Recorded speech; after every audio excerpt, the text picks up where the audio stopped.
Hello. During my school days എനിക്ക് എപ്പോഴും ഡിന്നറിന് potato fry വേണമായിരുന്നു. അപ്പോൾ എൻ്റെ അമ്മയുണ്ടല്ലോ, ഇടയ്ക്കൊക്കെ പൊട്ടാറ്റോ ഫ്രൈ ഉണ്ടാക്കും.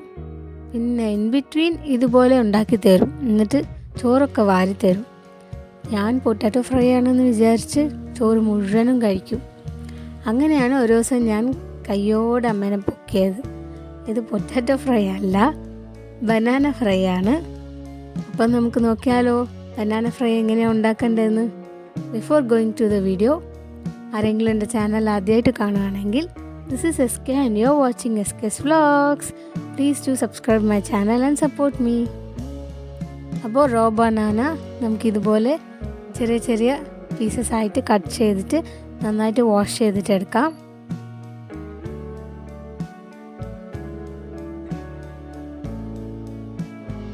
മീൻവൈൽ സ്റ്റൗവിൽ ഒരു കടായി വെച്ചിട്ട് അതിലേക്ക് ആവശ്യത്തിന് ഓയിൽ ഒഴിക്കാം. എന്നിട്ട് കടുക്,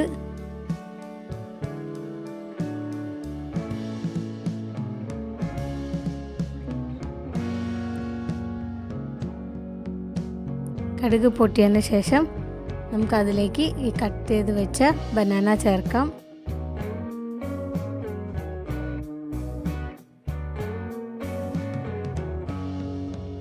ബനാന നന്നായിട്ട് കുക്കായിട്ട് ക്രിസ്പി ആയിട്ട് വരണം.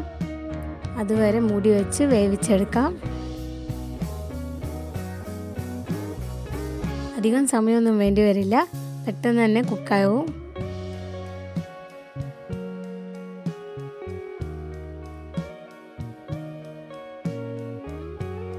അങ്ങനെ ബനാന കുക്കായിട്ടുണ്ട്. ഇനി ഇതിലേക്ക് കുറച്ച് മസാലപ്പൊടികൾ ചേർക്കാം.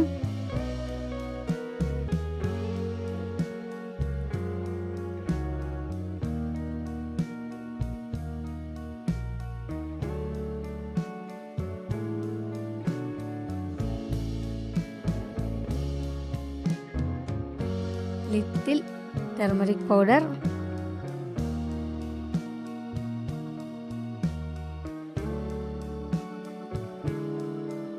Little chilli powder. നിങ്ങൾ എരിവിനനുസരിച്ച് ചില്ലി പൗഡർ കൂട്ടുകയോ കുറയ്ക്കുകയോ ചെയ്താൽ മതി. പിന്നെ ആവശ്യത്തിന് സോൾട്ട്. ഇത് നന്നായിട്ടൊന്ന് മിക്സ് ചെയ്ത് കഴിഞ്ഞാൽ ആ ഒരു മസാലയുടെ പച്ചമണം മാറുന്ന വരെ ഫ്രൈ ചെയ്തെടുത്താൽ മതി. Simple and easy raw banana fry ready ആയി കഴിഞ്ഞു. ബനാന ഇഷ്ടമില്ലാത്ത കുട്ടികൾ പോലും ഇത് ഇഷ്ടത്തോടെ കഴിക്കും. സോ ഇതുപോലെ ഒന്ന് ട്രൈ ചെയ്ത് നോക്കൂ.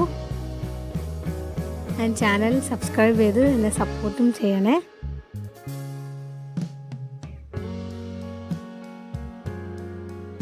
So that's all for today.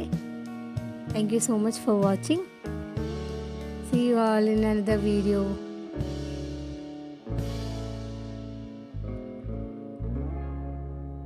Bye bye.